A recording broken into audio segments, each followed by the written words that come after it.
A influência de Bruce Lee nas artes marciais e no cinema continua imensa, sendo um símbolo de força, charme e desafio aos estereótipos tradicionais. Sua presença poderosa e suas técnicas inovadoras de luta deixaram um impacto duradouro. Embora tenha falecido inesperadamente em 1973, o mistério em torno de sua vida e morte só aumenta com o tempo. Décadas depois, uma descoberta chocante foi feita quando o túmulo de Bruce Lee foi aberto após 50 anos. O que foi revelado foi verdadeiramente notável. O que você acha que essa incrível descoberta poderia ser? Deixe sua opinião nos comentários abaixo. Se você gostou dessa análise do extraordinário legado de Bruce Lee, não se esqueça de curtir e se inscrever para mais conteúdos fascinantes. O fim trágico. Em 10 de maio de 1973, Bruce Lee desmaiou durante uma sessão de substituição de diálogo para Enter the Dragon, no estúdio de cinema Orange Sky Golden Harvest, em Hong Kong. Ele sofria de fortes dores de cabeça e convulsões epilépticas, o que levou a uma viagem urgente ao Hospital Baptist de Hong Kong. Os médicos diagnosticaram um edema cerebral e conseguiram reduzir o inchaço com manitol. Em 20 de julho de 1973, Bruce Lee estava em Hong Kong, se preparando para um jantar com o ator George Lazenby. Mais cedo, ele havia se encontrado com o produtor Raymond Chow em sua casa para discutir o filme Game of Death. A reunião durou das 14 horas às 16 horas, após o que Lee, Chow e a atriz Betty Ting Pei foram para a casa de Ting revisar o roteiro. Chow saiu para um jantar logo depois. Lee tirou um cochilo na casa de Ting, mas quando não apareceu para o jantar, Chow retornou e não conseguiu acordá-lo. Um médico foi chamado e tentou reanimá-lo por 10 minutos antes de ser levado às pressas para o Hospital Rainha Elizabeth. Infelizmente, ele foi declarado morto ao chegar aos 32 anos. Bruce Lee foi sepultado no cemitério Lakeview, em Seattle. Seu funeral, em 25 de julho de 1973, contou com a presença de carregadores de caixão como Taki Kimura, Steve McQueen, James Coburn, Dan Inosanto, Peter Chin e seu irmão, Robert. Teorias e especulações. O mistério em torno da morte prematura de Bruce Lee e seu status lendário geraram muitos rumores e teorias ao longo dos anos. Entre as mais persistentes estão as alegações de um assassinato relacionado a uma tríade e os rumores sobre uma suposta maldição que afetaria ele e sua família. Bruce Lee faleceu tragicamente em 1973, no auge de sua fama, devido a uma reação alérgica a analgésicos. Desde sua morte, diversas teorias conspiratórias surgiram sobre a verdadeira causa de seu falecimento.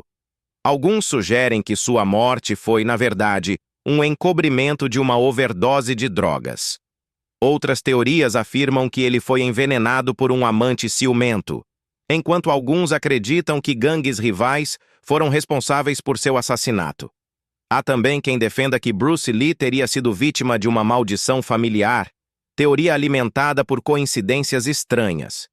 Isso inclui as semelhanças entre sua morte e a de seu filho Brandon, além de homenagens inquietantes em filmes. No filme de 1993, Dragon, a história de Bruce Lee, um demônio simbólico é mostrado com uma cópia da lápide de Bruce Lee. Ao final do filme, esse demônio muda seu foco para o filho de Lee, Brandon. Tragicamente, Brandon faleceu apenas 2 meses antes do lançamento do filme. A ideia de uma maldição envolvendo Lee existe há muito tempo, e até mesmo antes de sua ascensão à fama. Bruce Lee nasceu em São Francisco durante o Ano do Dragão e a Hora do Dragão. No entanto, seus pais o chamavam de Pequeno Fênix em casa, um nome tradicionalmente feminino na cultura chinesa. Isso foi feito como precaução, pois haviam perdido outro filho anteriormente, e acreditavam que o uso de um nome de menina confundiria os espíritos e protegeria o novo filho. Enquanto trabalhava em Game of Death, um filme sobre um artista marcial aposentado que luta para salvar seus irmãos, Lee faleceu. Após sua morte, o enredo do filme foi reescrito para incluir uma estrela internacional de artes marciais lutando contra um sindicato global de crime e sobrevivendo a uma tentativa de assassinato no set. Em 1993, 15 anos após o lançamento de Game of Death, o filho de Lee, Brandon, foi tragicamente baleado com uma arma de brinquedo enquanto filmava O Corvo.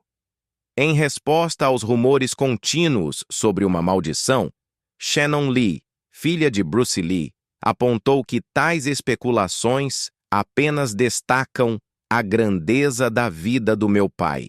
O cientista forense Donald Tiari, recomendado pela Scotland Yard e responsável por mais de 1000 autópsias, foi quem realizou a autópsia de Bruce Lee.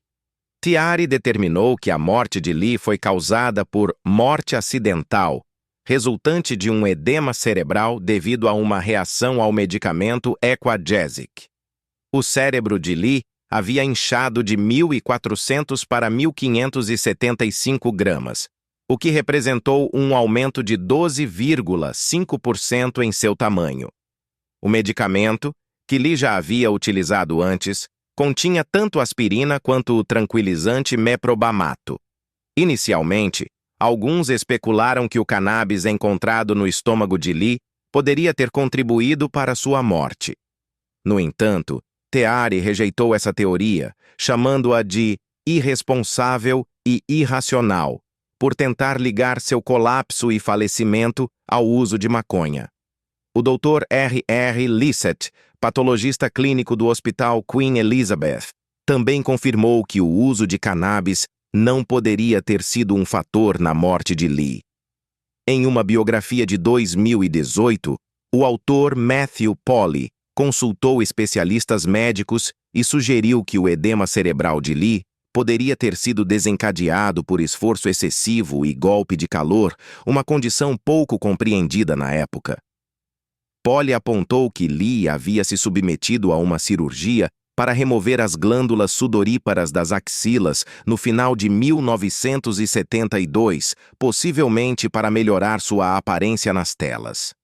Essa cirurgia pode ter dificultado a capacidade do corpo de Lee de regular a temperatura durante atividades físicas intensas em condições quentes, contribuindo para o golpe de calor e agravando o edema cerebral que, por fim, causou sua morte. Um artigo da edição de dezembro de 2022 da Clinical Kidney Journal examinou ainda mais as teorias sobre a causa da morte de Lee. Os pesquisadores concluíram que o edema cerebral fatal provavelmente foi resultado de hiponatremia, que é um nível insuficiente de sódio no sangue.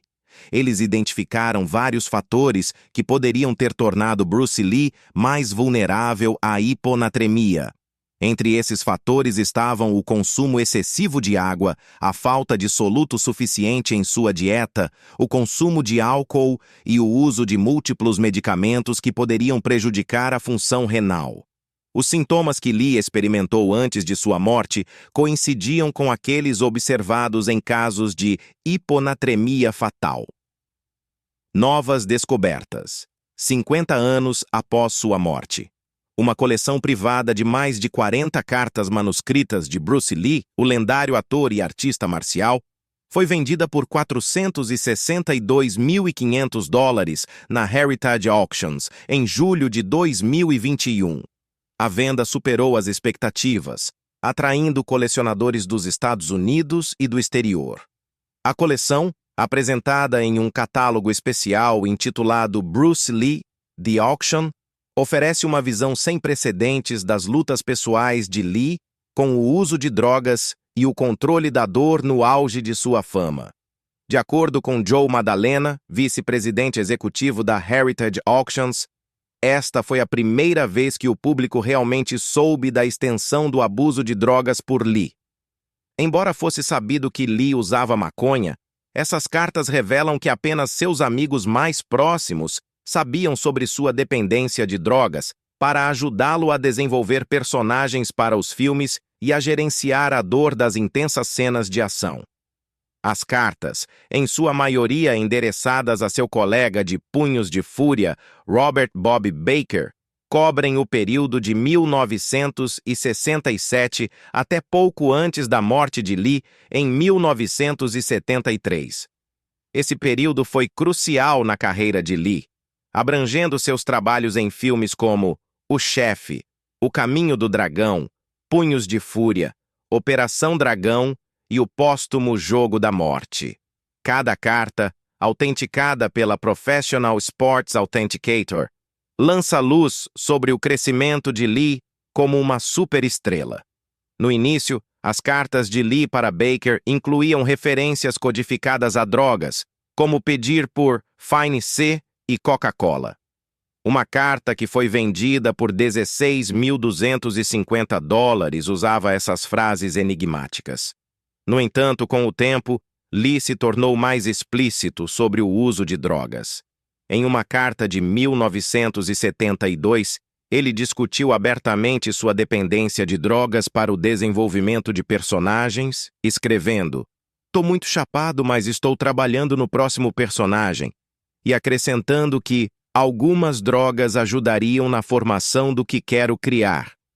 Essa carta foi vendida por $11.875. Outra carta emocionante, que foi vendida por $13.750, revela a consciência de Lee sobre a tensão entre seu uso de drogas e sua filosofia de artes marciais. Ele expressou o conflito interno que sentia entre sua indulgência e seu compromisso com o Jeet Kune Do, o sistema de artes marciais que criou em 1965. Lee escreveu: "Sinto que ganhei ao conectá-los, mas a indulgência excessiva não está no meu caminho no Jeet Kune Do." O Jeet Kune Do, que Lee desenvolveu ao pegar elementos de vários estilos de combate, é frequentemente creditado por moldar as artes marciais mistas, MMA, modernas. Junto com suas lutas pessoais, várias cartas também oferecem insights sobre a vida pessoal de Lee e suas reflexões filosóficas.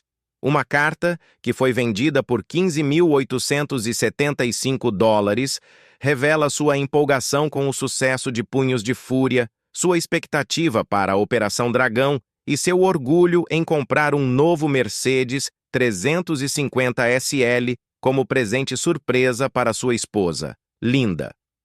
A verdadeira razão pela qual Bruce Lee está enterrado em Seattle. Mesmo mais de 40 anos após sua trágica morte, Bruce Lee continua sendo um nome reconhecido mundialmente. Nascido em São Francisco e criado em Hong Kong, a incrível habilidade e a personalidade magnética de Lee o transformaram em uma lenda. No entanto, o local de descanso final de Bruce Lee é em Seattle. Mas, por que Seattle? Muitos consideram esta cidade como o verdadeiro lar de Lee. A conexão de Lee com Seattle começou em 1959, quando ele se mudou para lá para terminar o ensino médio, de acordo com o Northwest Asian Weekly. Mais tarde, ele frequentou o Seattle Central Community College e a Universidade de Washington, onde começou a apoiar sua educação, ensinando artes marciais para amigos. Eventualmente, Lee abriu um estúdio de artes marciais no Chinatown de Seattle, seguido por uma escola maior no U District. Embora tivesse muitos alunos, um deles, Linda Emery, se tornaria muito mais do que uma aluna. O relacionamento deles se aprofundou e eles se casaram em 1964. Lee e Emery depois se mudaram para Oakland, Califórnia, onde seus talentos finalmente chamaram a atenção de Hollywood. Após a morte de Bruce Lee, em 1973, sua viúva deixou claro que Seattle era o lugar onde ele deveria ser enterrado. Como sua filha Shannon Lee explicou mais tarde ao The Seattle Times, Seattle era onde se apaixonaram e começaram sua jornada juntos. Esses anos, segundo dizem, também foram alguns dos mais felizes da vida de Lee. Hoje, como relatado pelo The Seattle Globalist, o túmulo de Lee atrai cerca de 10.000 visitantes por ano. Para alguns, é apenas uma parada rápida em seu passeio por Seattle, mas para outros, visitar seu túmulo é o principal motivo de sua peregrinação. Muitas pessoas deixaram homenagens a Lee no local, algumas das quais foram coletadas e exibidas em uma exposição de museu em 2014.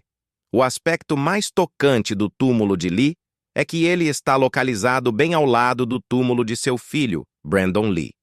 A trágica morte de Brandon em 1993, resultado de um acidente, tirou do mundo uma estrela em ascensão e chocou o público, assim como a morte de seu pai. Ambos faleceram muito cedo, mas é apropriado que seus locais de descanso final estejam tão próximos um do outro. Legado duradouro e impacto cultural. O legado duradouro de Bruce Lee e seu imenso impacto cultural continuam a ressoar em várias áreas, consolidando sua posição como uma das figuras mais influentes do século XX. Frequentemente celebrado como o artista marcial mais significativo da história, Lee foi uma ponte entre as culturas oriental e ocidental. Sua influência nas artes marciais, no cinema e na cultura pop global reflete suas contribuições revolucionárias. A revista Time, reconhecendo seu impacto monumental, o nomeou uma das 100 pessoas mais importantes do século XX, garantindo seu lugar na história cultural. O extenso corpo de literatura dedicado a Bruce Lee destaca ainda mais sua importância. Em 1988, as biografias sobre ele haviam vendido mais de 4 milhões de cópias, evidenciando a fascinação do público por sua vida e legado. Esses livros exploraram diversos aspectos de sua jornada, desde sua filosofia pioneira de artes marciais até seu impacto inovador no cinema global. A contribuição de Lee para desencadear a febre do Kung Fu na década de 1970 é incalculável. Ele foi o primeiro a apresentar o Kung Fu ao público ocidental por meio de programas de televisão americanos como O Besouro Verde e Kung Fu. No entanto, foi o sucesso global dos filmes de artes marciais de Hong Kong em 1973 que realmente acendeu a febre do Kung Fu em todo o mundo. Os filmes de Lee, especialmente Operação Dragão, foram fundamentais para popularizar o cinema de artes marciais e desempenharam um papel crucial na ascensão dos filmes e programas de TV de artes marciais ocidentais durante as décadas de 1970 e 1980. Seu sucesso também abriu caminho para outras estrelas ocidentais de artes marciais, como Jean-Claude Van Damme, Steven Seagal e Chuck Norris. Esse período marcou o início de uma aceitação mais ampla das artes marciais asiáticas nos filmes e séries de ação ocidentais. Lançado em 1973, Operação Dragão é amplamente considerado um dos filmes de ação mais influentes já feitos. Sacha Matuszak, do Vice, destaca que a história e os personagens do filme continuam a inspirar cineastas até hoje. A representação inovadora de afro-americanos, asiáticos e das artes marciais tradicionais deixou um impacto duradouro sobre a forma como esses grupos eram retratados na mídia. Os estudiosos Quan Hee-sing Chen e Beng Hua Chua observaram que as cenas de luta de Lee em Operação Dragão estabeleceram um novo marco para os filmes de ação, contando histórias clássicas de bem contra o mal de maneiras visualmente cativantes. A influência de Bruce Lee vai muito além do cinema, alcançando as artes marciais e os esportes. O desenvolvimento do Jeet Kune Do, uma filosofia híbrida de artes marciais que incorpora elementos de vários estilos de combate, é creditado por estabelecer as bases para as artes marciais mistas modernas. A filosofia de Lee era centrada na adaptabilidade e na combinação das técnicas mais eficazes de diversos estilos de artes marciais. Dana White, o fundador do UFC, chamou Lee de pai das artes marciais mistas, elogiando sua abordagem de mesclar diferentes técnicas para criar um estilo de luta mais versátil.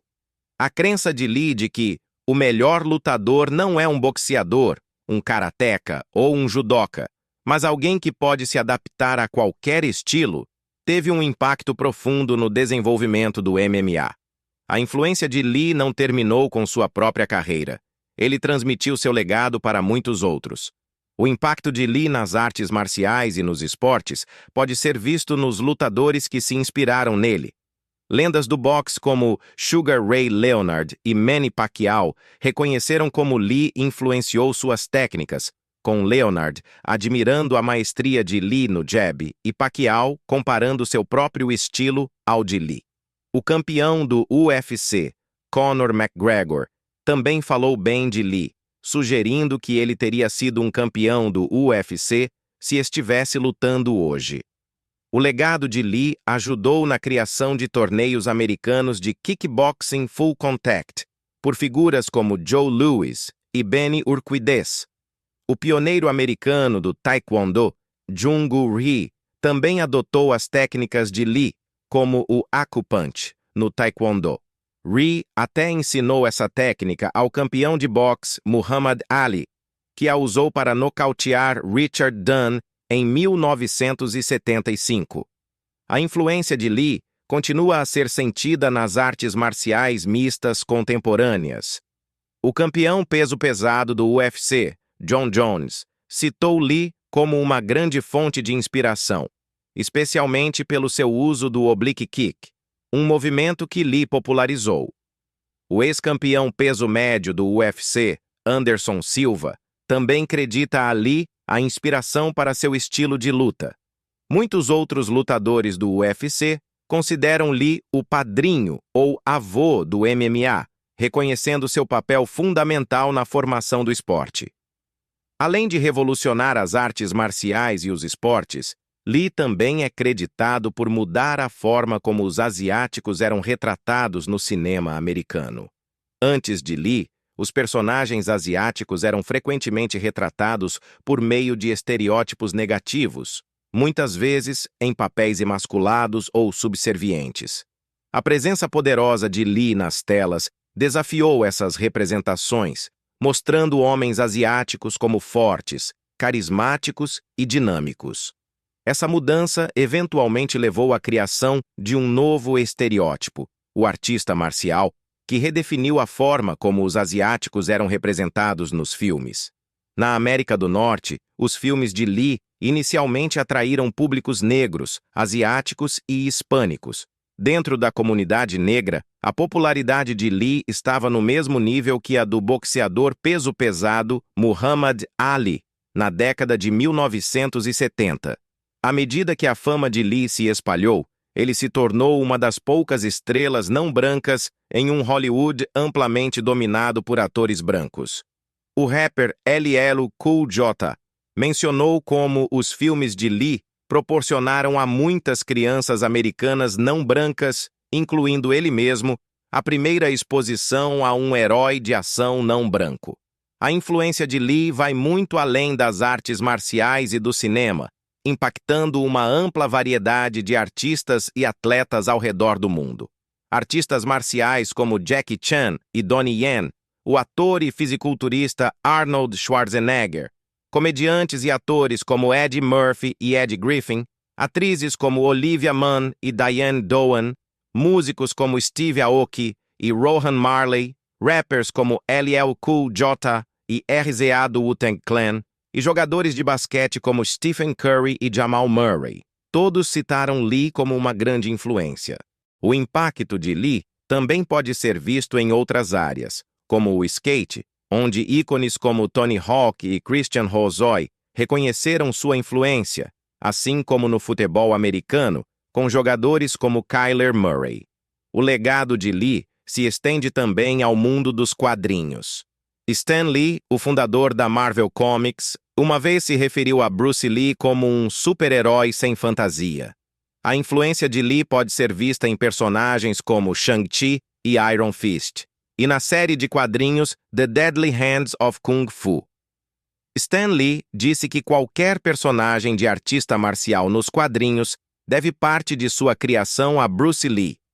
Na década de 1970, o impacto de Lee chegou até o mundo do breakdancing.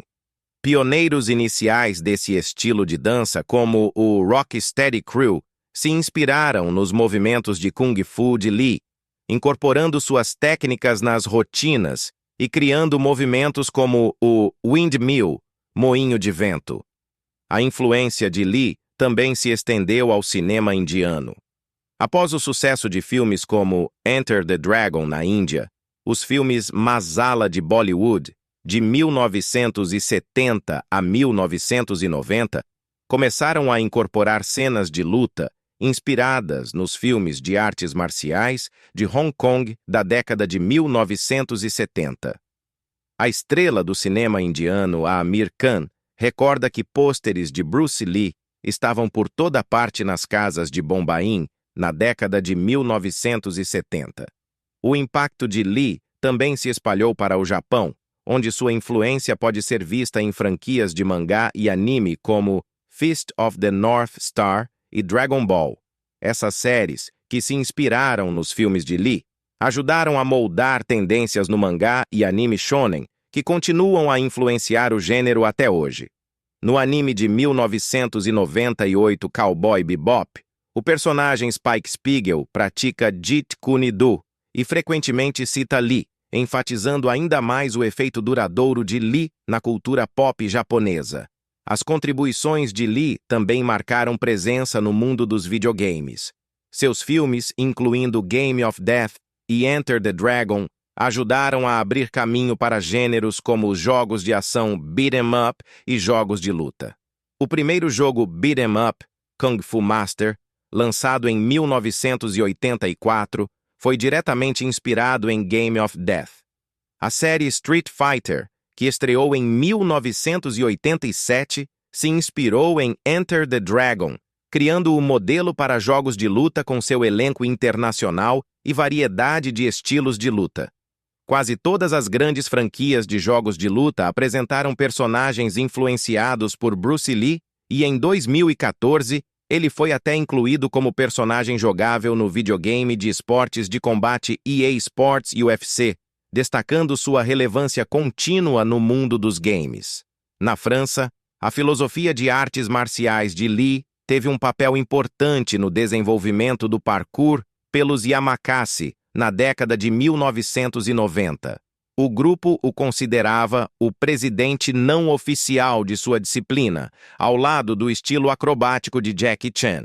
Em 2008, o drama televisivo chinês The Legend of Bruce Lee, baseado na vida de Lee, se tornou a série de TV chinesa mais assistida de todos os tempos, acumulando mais de 400 milhões de espectadores até 2017. Nos últimos anos, o interesse pela vida de Lee continua a crescer. Em novembro de 2022, o cineasta taiwanês Ang Lee revelou planos de dirigir um filme biográfico sobre Bruce Lee com seu filho, Mason Lee, no papel principal. A filha de Bruce Lee, Shannon Lee, também está envolvida no projeto, atuando como produtora. Além disso, em 2024, foi feita uma proposta para erigir uma estátua de Bruce Lee em São Francisco, com Shannon Lee apoiando a iniciativa como uma homenagem ao legado duradouro da família. A influência de Bruce Lee também é sentida na música. A banda Underworld o homenageou com a faixa Bruce Lee de seu álbum de 1999, Beaucoup Fish, misturando rock, techno e riffs de guitarra. A letra da música, como destacou o Daft FM, celebra a filosofia de Lee sobre autossuperação e viver a vida ao máximo. Embora Bruce Lee nunca tenha aparecido em comerciais durante sua vida, sua imagem tem sido amplamente utilizada em campanhas publicitárias desde sua morte. Um exemplo notável é a campanha da Nokia de 2008, que apresentou imagens no estilo documentário de Lee, realizando feitos impressionantes com seus nunchakus e acendendo fósforos no ar. Esses vídeos virais geraram confusão sobre sua autenticidade, ilustrando a fascinação contínua por Lee e seu impacto cultural. Ao concluirmos este capítulo sobre a descoberta notável no túmulo de Bruce Lee, fica claro que seu legado continua a nos surpreender e cativar, mesmo décadas após sua morte. As revelações desse evento histórico não apenas lançam uma nova luz sobre sua vida, mas também nos lembram do impacto duradouro que ele deixou no mundo. O que você acha dessa descoberta inesperada? Compartilhe seus pensamentos nos comentários abaixo. Se você achou este vídeo interessante, não se esqueça de curtir e se inscrever para mais histórias envolventes e atualizações. Obrigado por assistir.